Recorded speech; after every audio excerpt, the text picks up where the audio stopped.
Communications and digital technology and social networking have impacted human life radically in the last few decades. Such provided access to massive amounts of information right into our homes and brought enormous communication capacity right into our pockets.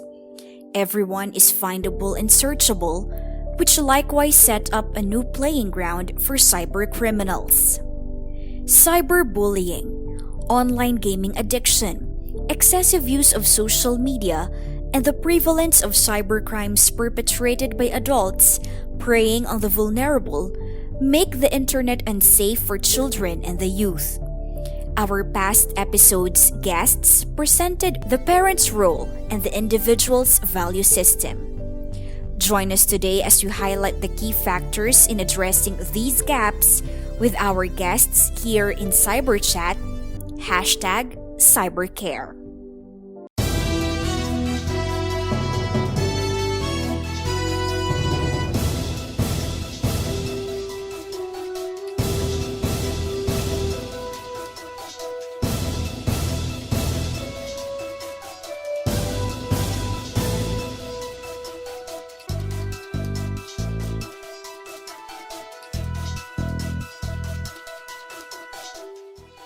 Isang malaya at ligtas na araw mga kababayan. Welcome to CyberChat and be a Cyber Guardian. Join us today here on TV Maria. You can also watch past CyberChat episodes on the CyberGuardians PH YouTube channel. Today's episode, #CyberCare, will highlight some of the recommendations provided by our past guests on addressing cyberbullying, other forms of cyber threats, such as online gaming addiction, excessive use of social media, and the prevalence of adult predators online, preying on the vulnerable, our children and the youth. We have invited another guest co-host to join us today. She is one of the Cyber Guardians PH core members and also part of CyberChat's creative team. Let us welcome back on CyberChat the ICT Cybersecurity Bureau's Information Technology Officer and Policy Lead, Ms. Jenalyn Macalinaw. Hello, Jen! A pleasant day to all the viewers of CyberChat. Good day, Kat. I'm glad to be back. For the past several episodes of CyberChat, we have exhaustively discussed cyberbullying, its many forms, and how it has affected not only the victims, but the cyberbullies themselves. And we recognize both need help. So in order to arrest the spread of cybercrimes or cyberbullying, I would say na ang atake dapat doon ay twofold. One is external and the other one is internal. When you say external, that is the developmental logistics, meaning meron tayong law enforcement, meron tayong legal protection, meron tayong school system that would be protective ng mga bata, diba, na maaaring cyberbully. Kagaya na sinabi ni Father regarding parental chat or teacher-student chat groups and so on. Those are externals. Also inside the home, inside the family, pwedeng magkaroon ng control or moderation of the use of internet and also access. Access dun sa mga pwedeng matempt yung mga bata, right? So external yon, logistics. Internal, that's the curative component. Pag sinabi mong internal, curative yon. And that's where permanent healing comes from. Pag sinabing curative, that's the difficult part. In fact, the most difficult part. Kasi inside the person na yon. And usually that's what we do in therapy, in counseling.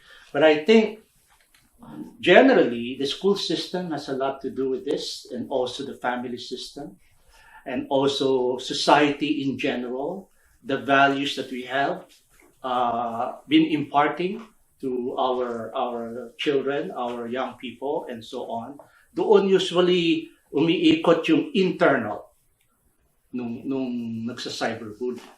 Okay? So para ma-spread yon, para ma-prevent yung spreading of this menace in our society, dapat external at saka internal ang atake. Okay? Otherwise, we would just be scratching the surface and not really going to the roots. That was Dr. Angelo Subida, a clinical psychotherapist who has an MA in counseling psychology and a double doctorate degree in ministry, major in mental health and counseling and clinical Christian psychotherapy. He will be joining us later.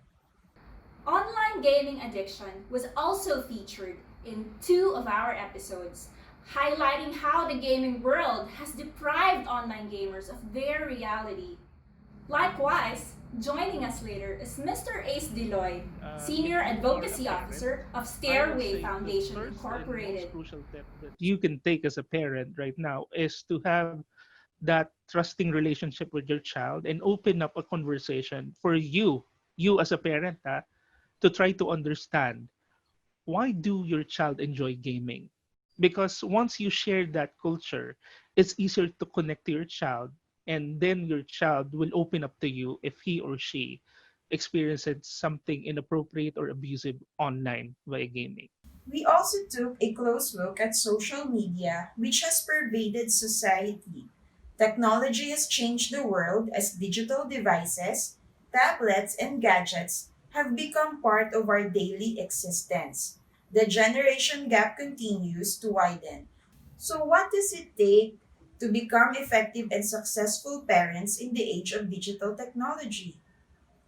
At kami ay natutuwa, CyberChat's good friend and CyberGuardians PH partner who missed our last week's episode really found time to join us today. Maraming salamat po for being with us today. PNP's Women and Children Protection Center's Philippine Internet Crimes Against Children Center or PICAC Chief, Police Major Michael Vertudazo.